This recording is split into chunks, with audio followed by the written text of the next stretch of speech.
lost, hungry, scared, and drifting alone in the open ocean for almost 4 days on a tiny raft, and all that when she was just 11 years old. That is the unbelievable story of what happened to Terry Jo Duperrault. In 1961, Dr. Arthur Duperrault decided to take his family off on a vacation to the Bahamas. For this, he decided to take a luxury yacht from Fort Lauderdale, Florida, to make the trip extra special. Apart from Dr. Duperrault's wife and their 3 kids, there was also his old friend Julian Harvey and his wife. He took Harvey along as his skipper because of his past as a Marine and a World War II vet. His experience at the sails and expertise in navigation gave everyone the confidence that the voyage would go marvelously. Boy, were they wrong! The events that happen next are sure to make your hair stand on end. Even more than 50 years later, it is still hard for Terry Jo to talk about this, and you seriously can't blame her. The 11-year-old girl was awakened by a commotion from above her cabin. She heard stomping on the deck and recognized the voices. Alarmed, she went outside her cabin and saw Julian Harvey quickly walking towards her. Still uncomprehending, she asked what was going on. He only told her to get back to her cabin. So she did. It wasn't until her cabin started filling with water that she dared leave it and take another look at what was happening. It turned out that Harvey had opened up the yacht's sea valves to sink it.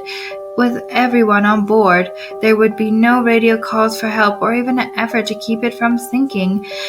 Crazed Harvey had taken care of that possibility. Him and Terry Jo were the only ones still alive.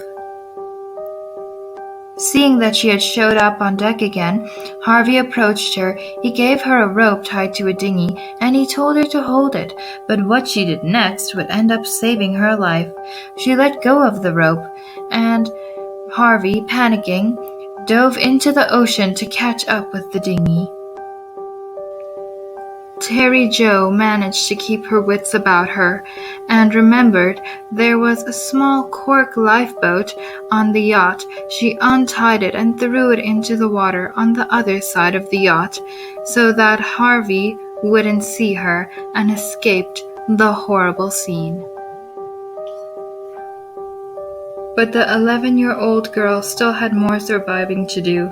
For the next 3.5 days, she floated aimlessly on the little cork raft that was becoming flimsier with each passing day. The nights were freezing, and the scorching sun beat down on her in the day. How she managed to hang on to dear life is still beyond comprehension, but she was weak, and her strength was fading.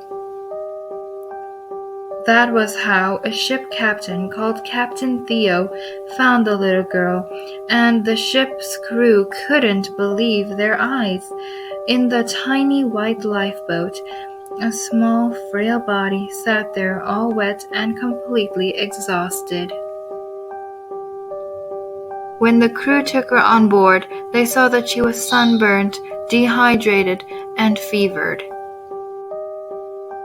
The yacht which the family had taken, which was called Bluebell, was nowhere to be seen, and neither was Julian Harvey's dinghy. They later found out that Terry Jo had been stranded for 84 grueling hours in her little escape vessel with no food, water, or shelter. It was a miracle that she managed to survive. When she reached the mainland, she was immediately rushed to the hospital. Soon enough, the photo Captain Theo took of the little survivor before pulling her up on board, as well as the whole story behind the whole ordeal, made headlines across the world. So what happened on the Bluebell, and how did a peaceful family vacation go so terribly wrong? As it turned out, the whole thing started with Julian Harvey wanting to collect $2,000 in life insurance policy he'd drawn for his wife of just 4 months. It struck him as convenient that she should drown in the ocean in an accident. It was later discovered that he had been married 5 more times before that, being the sole survivor of a car crash with his wife and her mother, and the loss of 2 ships that result in him collecting a lot of money for the losses. So the plot he conspired was rather simple: to fake an accident for his wife at night while everyone was asleep. In the morning he would tell them that she fell overboard and he couldn't save her. His plan was thwarted when the Duperraults heard the commotion. That's when he decided to get rid of any witnesses and sink the boat to conceal the evidence. He was getting ready to take care of the last witness when he handed Terry Jo that rope. Whatever the case, Terry Jo escaped the man, and that would bring him to his ultimate demise. Julian Harvey's dinghy had been found 3 days earlier than Terry Jo's raft. A boat called the Gulf Lion picked Harvey up and gave him to the U.S. Coast Guard. He told investigators that the Bluebell's mast had been torn by strong winds, and as they fell, they tore through the yacht's hulls and made a hole in the gas tank, which caused a fire. He said he was the only one alive. No one suspected him of committing any crimes. Yet. After a few days, he heard about Terry Jo's miraculous rescue, and he knew he would soon be brought to justice for what he did, but he decided that they wouldn't get him alive, so he checked into the nearest hotel room and ended it all there.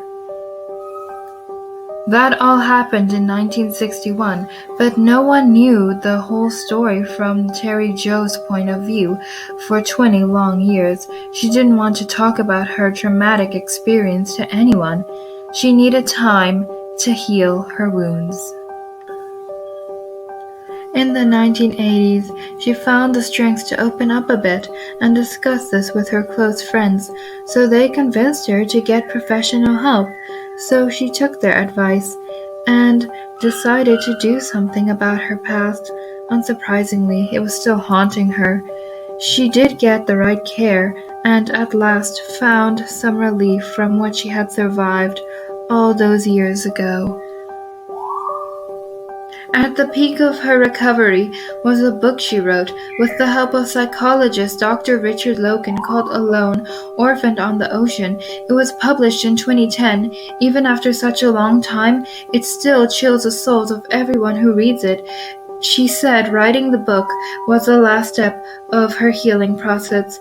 It's a miracle that she was able to survive such a nightmare at 11 years old, but also talk about it publicly. Think about that the next time you're at the ocean. You're welcome.